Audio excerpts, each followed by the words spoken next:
Assalamualaikum warahmatullahi wabarakatuh. Perkenalkan, nama saya Agung Purnomo dengan NIM 2100009006. Di sini saya akan menjelaskan modul ajar yang telah saya buat. Yang pertama, identitas modul. Penyusun Agung Purnomo, instansi SMP Muhammadiyah 1 Melati. Tahun penyusunan 2024, jenis sekolah menengah pertama, jenjang sekolah, mata pelajaran pendidikan Pancasila, fase D kelas 7, elemen Undang-Undang Dasar Negara Republik Indonesia 1945. Capaian pembelajaran per elemen fase ini peserta didik mampu menganalisis pentingnya pedoman dunia bagi Indonesia dan masyarakat global. Lalu alokasi waktu 1x30 1 YP. Kata kunci peran Indonesia dalam perdamaian dunia. Lalu kompetensi awal ini yang harus dimiliki oleh peserta didik sebelum mempelajari topik ini, yaitu menganalisis dinamika peran Indonesia dalam perdamaian dunia sesuai Undang-Undang Dasar Negara Republik Indonesia tahun 1945. Lalu profil pelajar Pancasila dan prasarana, yakni beriman, bertakwa kepada Tuhan Yang Maha Esa, bernalar kritis, bergotong royong. Media pembelajaran PowerPoint, alat pembelajaran spidol, papan tulis, lembar kerja peserta didik, laptop, smartphone, proyektor, alat tulis. Lalu sumber belajar, ini ada di Undang-Undang Dasar Negara Republik Indonesia tahun 1945, Ketetapan MPR nomor XV MPR 1945 tentang politik luar negeri. Lalu web Kementerian Luar Negeri Perserikatan Bangsa-Bangsa ASEAN. Lalu ada prasarananya, ruang kelas. Target peserta didik dengan pencapaian tinggi. Peserta didik mampu mencerna dan memahami dengan cepat serta mencapai keterampilan bernalar kritis arah tinggi dan bergotong royong dalam diskusi kelompok. Kedua, peserta didik reguler atau tipikal. Peserta didik yang tidak mengalami kesulitan dalam mencerna dan memahami pelajaran. Lalu peserta didik dengan pemahaman yang masih rendah. Ini peserta didik yang masih mengalami kesulitan dan mencerna memahami materi ajar. Lalu ada interval kelas, lalu kategori peserta didik. Ada kelompok peserta didik kelas 7, jumlah peserta 15 peserta didik, laki-laki 4, perempuan 11. Model pembelajaran, yakni model pembelajaran berbasis PBL. Lalu metode pembelajaran, ceramah, diskusi kelompok, sama presentasi. Kompetensi inti, tujuan target pembelajaran, capaian pembelajaran pada karakter fase ini. Peserta didik mampu menjelaskan pengertian perdamaian dunia.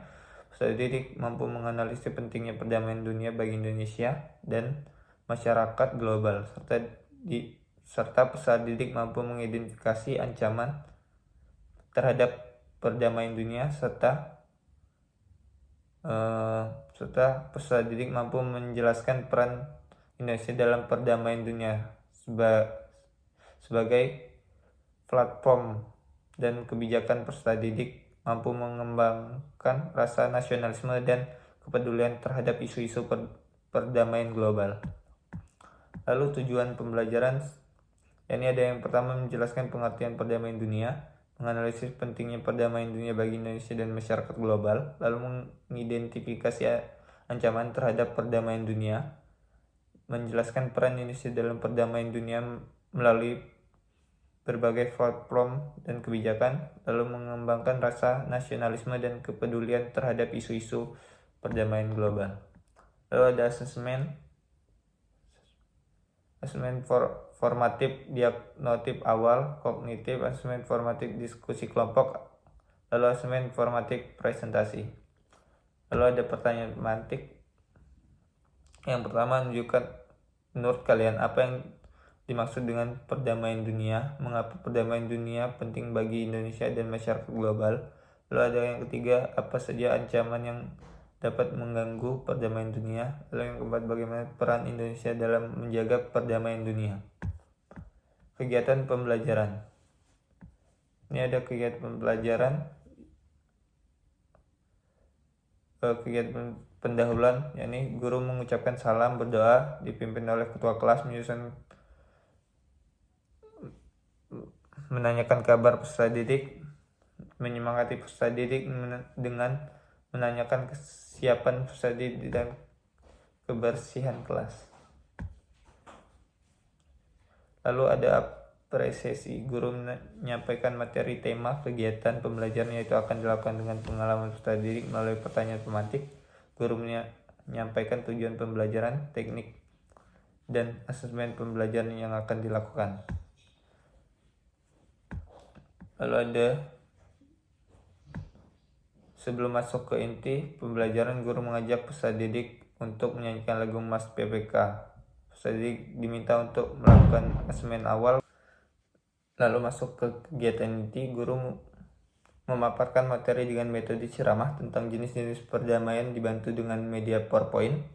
Lalu peserta didik dibagi menjadi 3 kelompok untuk melakukan diskusi tentang perdamaian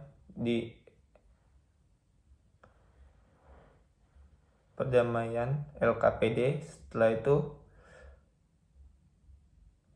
Setelah menerima lembar kerja yang sudah disediakan oleh guru dan setiap kelompok mengisi lembar kerja disediakan dengan baik dan benar.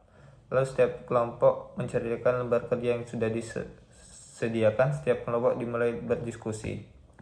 Lalu setelah selesai berdiskusi, setiap perwakilan kelompok mempresentasikan hasil dari pekerjaan yang sudah dikerjakan. Setelah selesai, semua kelompok mengisi LKPD dan dipresentasikan di depan. Lalu menanyakan kepada peserta didik apakah mengalami kesulitan saat memahami materi, kemudian peserta didik menyampaikannya. Lalu kegiatan penutup, peserta didik bersama guru memberikan penguatan kesimpulan. Lalu peserta didik diberikan kesempatan mengajukan diri untuk memimpin berdoa. Menutup pembelajaran, guru mengakhiri kegiatan pembelajaran dengan salam dan doa.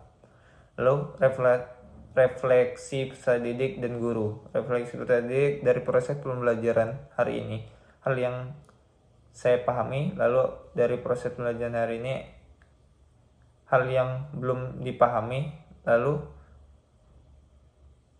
saya ingin mengetahui lebih dalam tentang materi dan dari mana proses belajar hari ini, hal yang akan saya lakukan dalam kehidupan sehari-hari. Refleksi guru.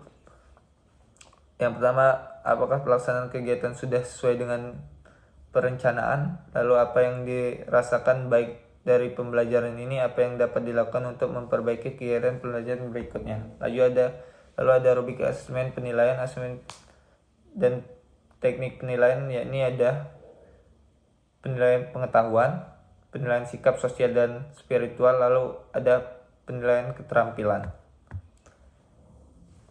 Asesmen formatif penilaian pengetahuan, yakni ada asesmen ini meliputi pertanyaan yang mencakup konsep dasar yang harus dipahami oleh peserta didik pada bab ini melalui Google Form. Penilaian pengetahuan didapat dari hasil pembelajaran peserta didik atas LKPD yang dikerjakan. Lalu penilaian sikap, yakni guru melakukan observasi penilaian sikap peserta didik. Observasi dilakukan dengan mencatat hal-hal yang tampak dan terlihat dari aktivitas peserta didik di kelas. Dalam kegiatan sikap ini atau karakter yang diamati oleh guru, karakter sesuai dengan profil pelajar Pancasila, ini bernalar kritis dan gotong royong. Lalu ada penilaian keterampilan. Ini lanjut, ada kegiatan pengayaan dan remedial. Pengayaan, kegiatan pembelajaran pengayaan dapat diberikan kepada peserta didik yang menurut guru telah mencapai capaian pembelajaran. Untuk pengayaan yang dapat diberikan oleh guru adalah memberikan sumber bacaan lanjutan yang sesuai dengan topik untuk dipelajari oleh peserta didik, lalu membantu peserta didik lain yang belum mencapai capaian pembelajaran. Lalu kegiatan remedial, ini ada guru melakukan pertemuan satu persatu dengan peserta didik tersebut untuk menanyakan hambatan dalam pembelajaran, lalu memberikan aktivitas belajar tambahan di luar jam pembelajaran. Ada lampiran asesmen formatif diagonik, lalu ada lembar kerja peserta didik, terlampir media pembelajaran, PPT, PowerPoint, refleksi pembelajaran peserta didik, terlampir. Bahan bacaan guru dapat memberikan materi untuk menunjukkan kegiatan pembelajaran. Lalu ada bahan bacaan peserta didik, daftar pustaka, lalu ada LKPD, terlampir, lalu asesmen formatif sikap, asesmen formatif keterampilan. Mungkin itu saja yang bisa saya sampaikan. Mohon maaf jika kurang lebihnya, mohon maaf. Saya akhiri. Wassalamualaikum warahmatullahi wabarakatuh.